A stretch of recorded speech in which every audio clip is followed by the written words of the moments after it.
सुखदेव जी कहते हैं कि राजा परीक्षित, पवित्रता के बारे में बात थी। हमारे जो सीधा हाथ का पवित्र होता है, जिस समय हम ठाकुर जी की सेवा में अपवित्र कब हैं, परंतु भाइयों प्रत्येक जीव अपने सीधे हाथ को पवित्र मानता है, परंतु उस समय किस अवस्था में कौन सी जगह पवित्र है, ये ध्यान दो।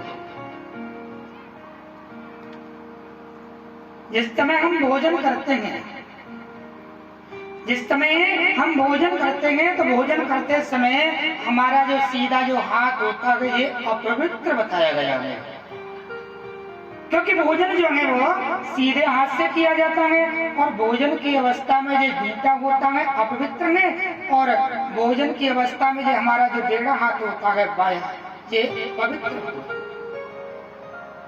ये पवित्र होता है। अगर तुम्हारे पास में कोई नहीं है तो आप इस हाथ से प्रसाद लेकर अपनी थाली में रख सकते हो।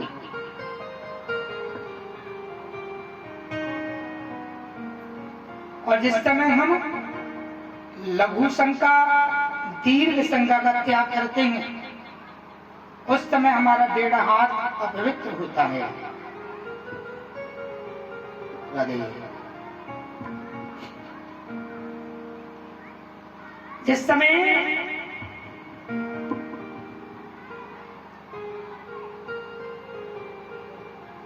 लघु शंका दीर्घ शंका का त्याग करते हैं, उस समय ये हमारा हाथ जो है अपवित्र है, और ये सीधा हाथ जो है ये पवित्र होता है। अब दोनों हाथ पवित्र कब होते हैं? दोनों हाथ तब पवित्र होते हैं जिस समय हम ठाकुर जी की सेवा में लग जाते हैं। कोई भी भक्त एक हाथ से ठाकुर जी की सेवा कर ही नहीं पाता।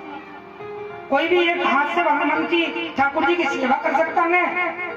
अरे जब ठाकुर जी को स्नान कराना होता है तो दोनों हाथों को लिया जाता है। ठाकुर जी को वस्त्र पहनाते हैं उस समय भी दोनों हाथों को लिया जाता है।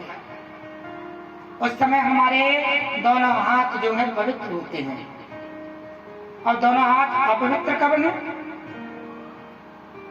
दोनों हाथ अपवित्र तब होते हैं जिस समय हम भोग विलास में लग जाते हैं। जिस समय जीव भोगों में लग जाता है उस समय हमारे ये दोनों हाथ जो है वो अपवित्र हो जाते हैं। उन्होंने मन में विचार किया और अपने सीधे हाथ को लेकर आसन पर विराजमान कर दिया। मनु महाराज ने अपनी पुत्री का विवाह कर्दम ऋषि के साथ में कर दिया।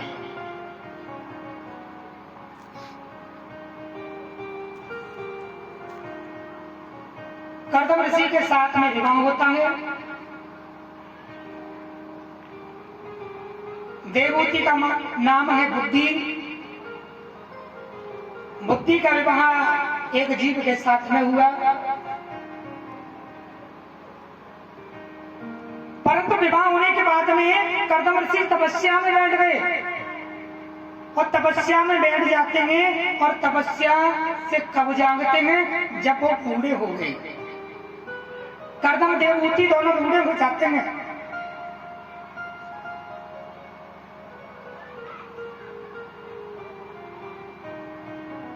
कर्दम ऋषि ने कहा देवहूति आप एक काम करो, तपस्या में लग जाओ। बोले तुम जानते हो कि जब व्यक्ति गृहस्थी में प्रवेश करता है तो गृहस्थी में प्रवेश के बाद में संतान होना बहुत जरूरी है। हमारे तो कोई संतान भी नहीं हुई। उन्होंने मन में विचार किया देखो अब तो हम वृद्ध हो गए हैं और वृद्धों की कहीं संतान होगी। ऐसा करो आप भजन करो।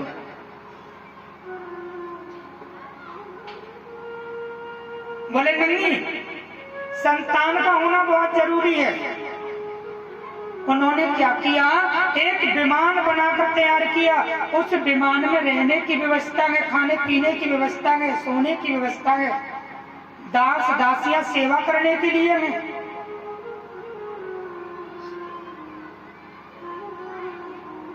विमान में बैठकर नारायण सरोवर में गए और नारायण सरोवर में जाकर स्नान किया।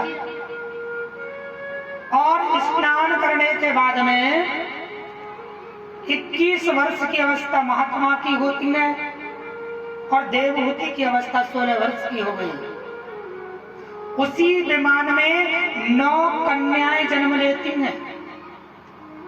बोले संतान हो चुकी है, बोले संतान में पुत्र होना बहुत जरूरी है। तो 10वें स्वयं भगवान के अवतार कपिल के रूप में आए। बोलिए कपिल भगवान की जय हो।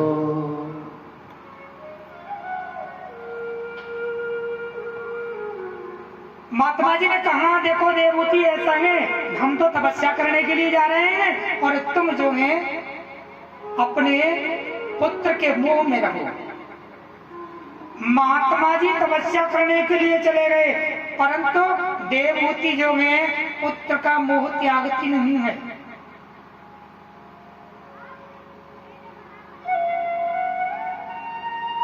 कपिल भगवान कहने लगे, माँ, जब कपिल थोड़े बड़े हो जाते हैं कि माँ तुम ठाकुर जी का भजन करो, अगर ठाकुर जी का भजन करोगी तो तुम्हारे मन में शांति आएगी।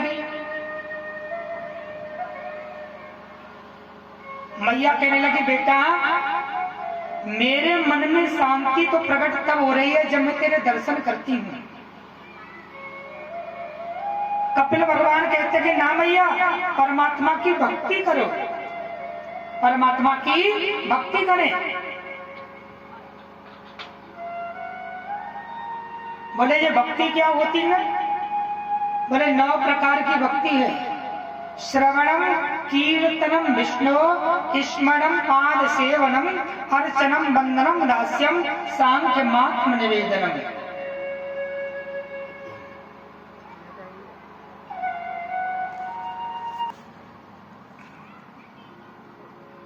श्रवणम कीर्तनम विष्णु स्मरणम पाद सेवनम अर्चनम वंदनम दास्यम सांख्य मात्म निवेदनम। 9 प्रकार की भक्ति है। परंतु भगवान की भक्ति में उसी व्यक्ति का मन लग सकता है जिसने 8 योग जीत लिए हों। कोई अगर ये कहे ना कि मेरा मन भगवान के भजन में बहुत लगता है, ऐसा तो हो ही नहीं सकता। कोई व्यक्ति ये कहे कि हम तो 1 घंटे तक समाधि लगाकर बैठ जाते हैं, ध्यान उसी व्यक्ति का लग सकता है जिस व्यक्ति ने 8 योगों को जीत लिया है। और जिन्होंने 8 योग नहीं जीते हैं उनका जीवन में परमात्मा के लिए मन लगेगा ही नहीं। 8 योग कौन से हैं?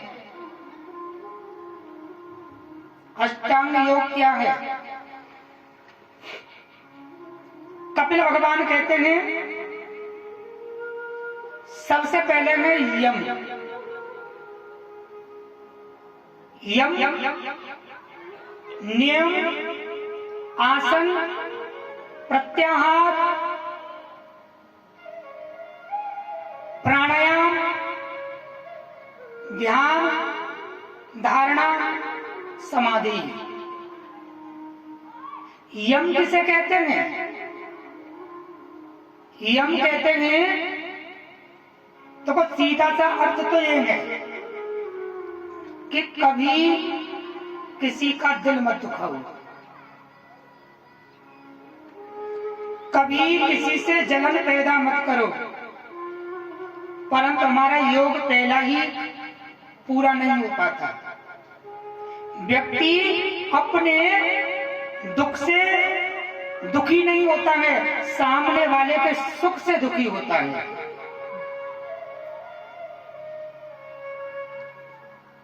व्यक्ति अपना कष्ट भूल जाएगा,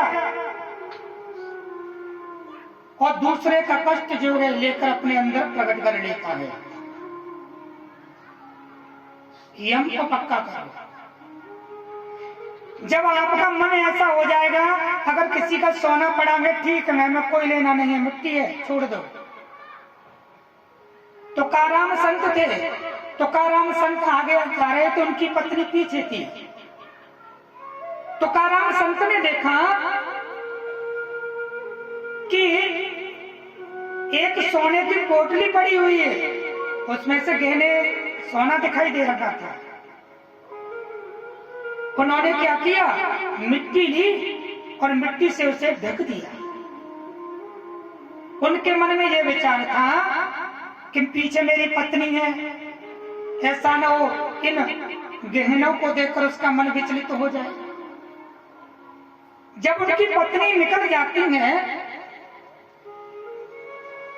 तो संत कहने लगे, आपने पीछे कुछ देखा? तुकाराम संत की पत्नी कहने लगी, मैंने देखा। संत मन में विचार करते हैं, क्या दिखाई दिया? बोले, मैंने ये देखा कि आप मिट्टी के ऊपर मिट्टी डाल रहे थे। अगर हमारा भाव जी आ गया, संत कहने लगे, पत्नी तो मुझसे भी आगे निकली, मुझे तो तब भी सोना दिखाई दिया, परंतु मेरी पत्नी को सोना भी मिट्टी दिखाई दे रहा है। अगर हम दूसरे के यहाँ कितना भी धन है, मिट्टी के समान समझो, कभी जलन पैदा मत करो। यम के बाद क्या है? नियम। अष्टांग योग में दूसरा नियम क्या होना चाहिए? सबसे पहले एक नियम बनाकर रखिए कि हमें कितने बजे जागना है, कितने बजे हमें सोना है, कितने बजे भोजन करना है, कितने बजे ठाकुर जी की पूजा करनी है। परंतु हमारा नियम पक्का नहीं है। किसी दिन तो ऐसा होगा कि हम 8 बजे ही सो जाएंगे, किसी दिन ऐसा होगा रात्रि के 12 बज जाएंगे, सुबह किसी दिन ऐसा होगा कि 6 बजे जागेंगे, किसी दिन 10 बजे जगते हैं। एक नियम बनाइए,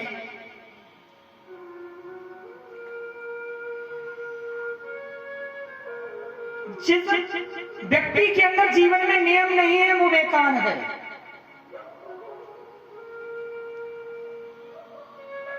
क्यों?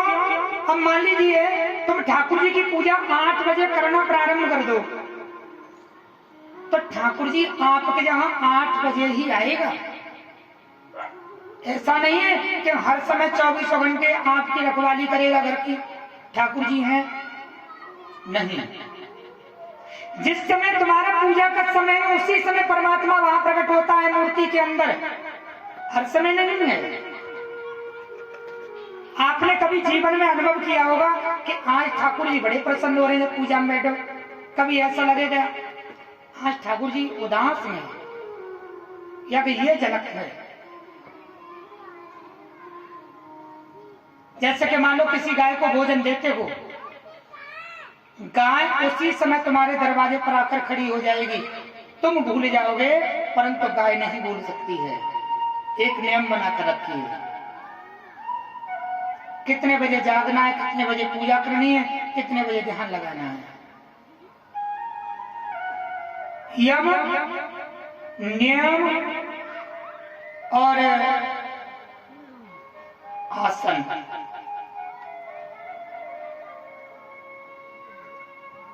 आसन पक्का होना चाहिए। जब तक भी कथा श्रवण करो तब तक एक आसन पर बैठे रहो। परिचय जी, 4 घंटे में कम से कम 40 बार व्यक्ति आसन खोल देता है। कल से गिनना, आप बैठे हैं 4 घंटे में कम से कम 40 बार आसन खुल जाएगा। अगर तुम भजन पर भी घर में बैठोगे ना, उस समय भी आप 15 मिनट बैठोगे ना, ध्यान लगा कर बैठना। 15 मिनट में भी आप कम से कम 10 बार इधर से उधर हो जाओगे। सबसे पहले तो आसन पक्का होना चाहिए। देखो मैं ये नहीं कहता कि आप कथा में पालती मार कर बैठिए या घर पर पूजा पालती मार कर कीजिए। आपको जिस आसन में आनंद आता हो, ठाकुर जी की पूजा कुर्सी पर बैठकर करना चाहते हो तो कुर्सी पर ही बैठे रहो जब तक पूरी पूजा नहीं हो जाए। आपको कथा श्रवण करने में ठाकुर जी के सामने तो पैरों को लंबा मत कीजिए, इधर उधर लंबे पैर करके बैठ जाओ और 4 घंटे तक ऐसे ही बैठे रहो। न तो आप पालती मार सकते हो, ना ही पैरों को लंबा कर सकते हो और ना ही ऐसे बैठ सकते हो, घूमते रहो। गद्दा भी बच जाएंगे ना तब भी नहीं बैठ पाएंगे।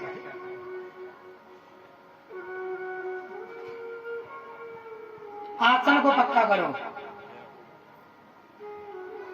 और आसन के बाद में फिर प्रारंभ होता है चौथा प्राणायाम।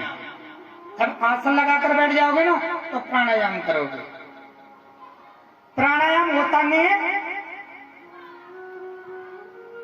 कि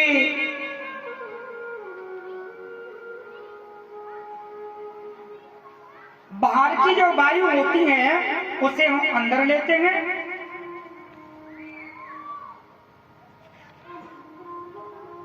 प्राणायाम कैसे करना चाहिए ये ध्यान दो, क्योंकि प्राणायाम करने से आत्मा की शुद्धि होती है।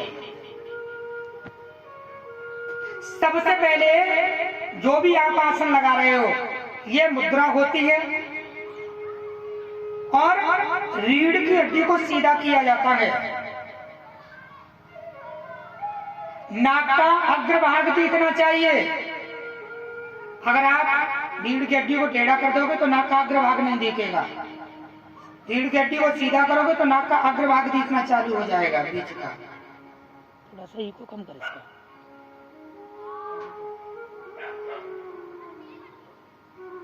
और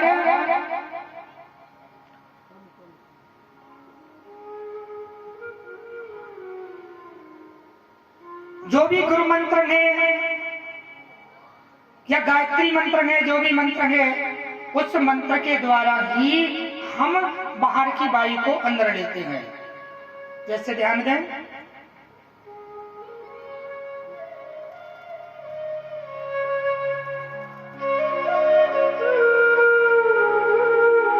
और जिस समय एक और बात ध्यान रखना, जिस समय सांस अंदर लोगे ना तो आपका शरीर बड़ा होने लग जाएगा, बढ़ता चला जाएगा आसन पर।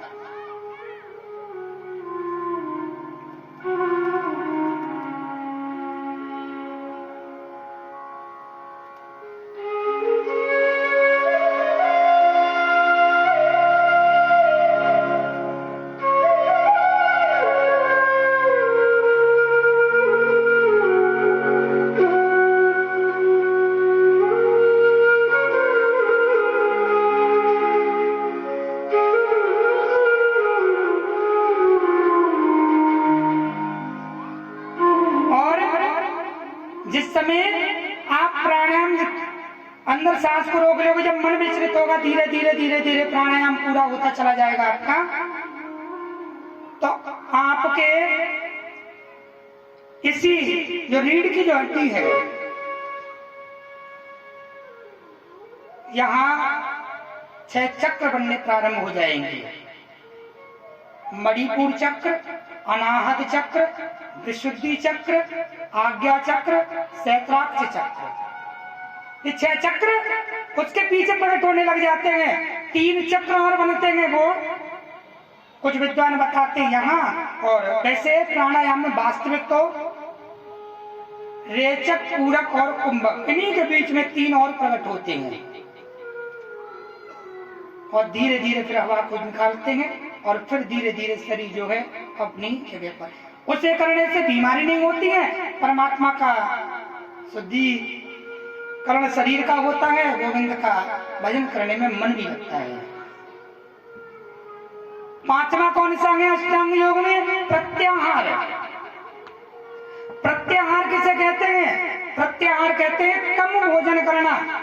जो व्यक्ति कम भोजन करेगा उसी व्यक्ति का भगवान के भजन में मन लगेगा। परंतु व्यक्ति कहता क्या है कि भूखे भजन न होए गोपाला और ले उस समारोह अपनी कंठी माता। भूखे भजन नहीं हो, रोटी खा के नहानो और जी जाटो सोलंकी जी भजन नहीं होगा।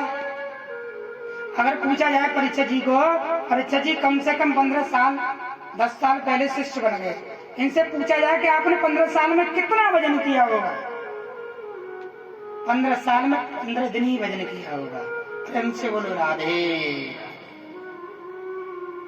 और ये पूछा जाए शादी को 10 वर्ष हो गई, पत्नी का कितनी बार नाम लिया होगा? बोले पत्नी की जितनी उम्र नहीं है उससे ज्यादा मैंने पत्नी का ध्यान किया है। बोलो राधे। प्रत्याहार कम भोजन करना। जो व्यक्ति कम भोजन करेगा ना, परंतु कलयुग में होता क्या है, व्यक्ति भोजन ज्यादा करता है और भजन जो है वो कम करता है।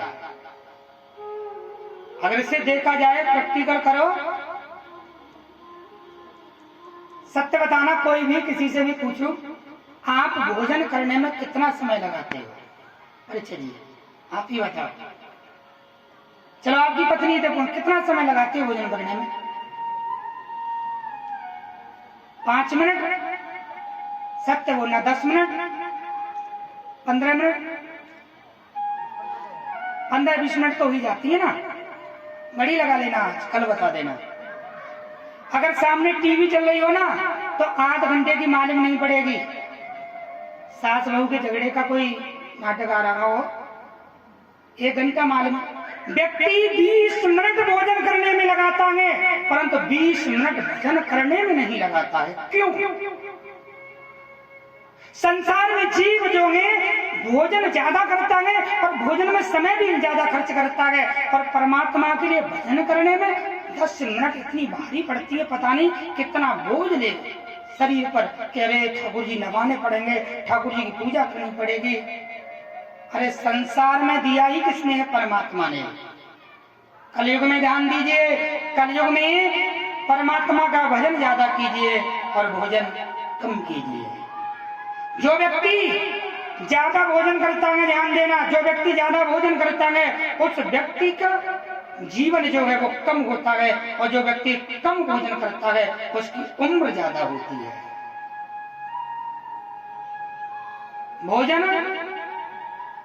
भोजन करने से जीव की उम्र खत्म होती चली जाती है और भजन करने से जीव की उम्र बढ़ती चली जाती है।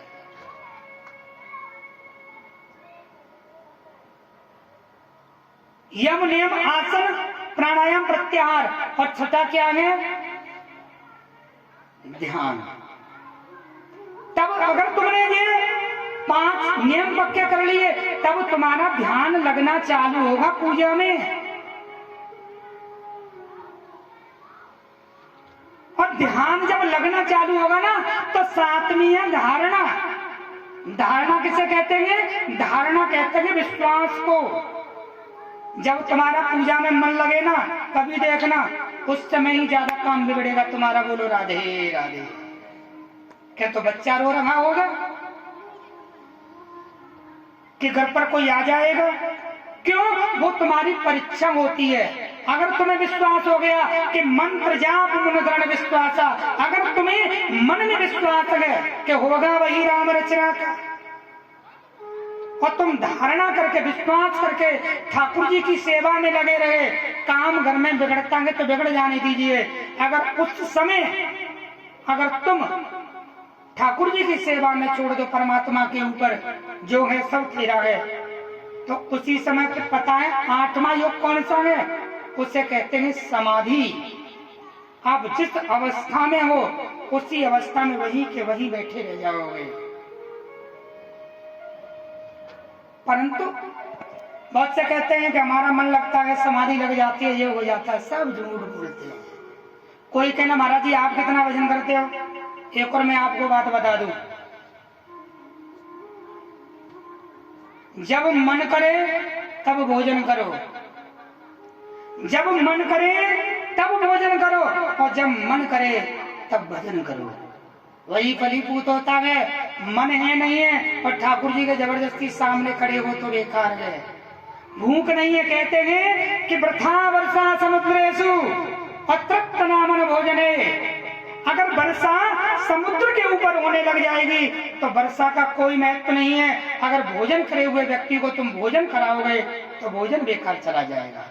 अगर मन नहीं है पूजा के लिए तो किसी को जबरदस्ती मत बैठाओ। मन नहीं है भोजन करने का तो जबरदस्ती नहीं, बेटा दूध पी ले, दूध पी कर सोना। बच्चा मना कर, नहीं मम्मी नहीं बेटा पीना पड़ेगा। 15 मिनट के बाद क्या हुआ, बताइए। समाधि भैया मेरा जब मन करता तब करता हूं। सुबह तो भगवान के सामने हाथ जोड़ता हूं और ये तो नहीं कि औरों की तरह माला लेकर बैठा रहूं 4 घंटा। देखो आगरा के मैं इनसे भी कह देता हूं, इनके यहाँ जाता हूं, सुनो जी अगर मैं सोऊं तो जगाना मत। कोई डर की वजह से आता भी नहीं है कक्ष में, ये होता है ना, मैंने सोऊं तो जगाना मत। बोले गुरुजी आप भजन कब करोगे? बोले मैं ढोंगी नहीं हूं। क्या और चेला आने वाले हैं, धोती कुर्ता पहन लो, आने वाले हैं। मैं तो उसी समय अपने आप को व्यास मानता हूं जब गद्दी पर हूं। 4 घंटे एक आसन पर बैठा हूं, 4 घंटे एक जगह मस्तक को लेकर भगवान का नाम ले रहा हूं। ये क्या किसी भजन से कम है? बोलो राधे राधे। जीवन में कपिल भगवान कहते हैं मां परमात्मा का भजन करो, पता नहीं ये दोबारा मनुष्य शरीर मिले कि नहीं मिले।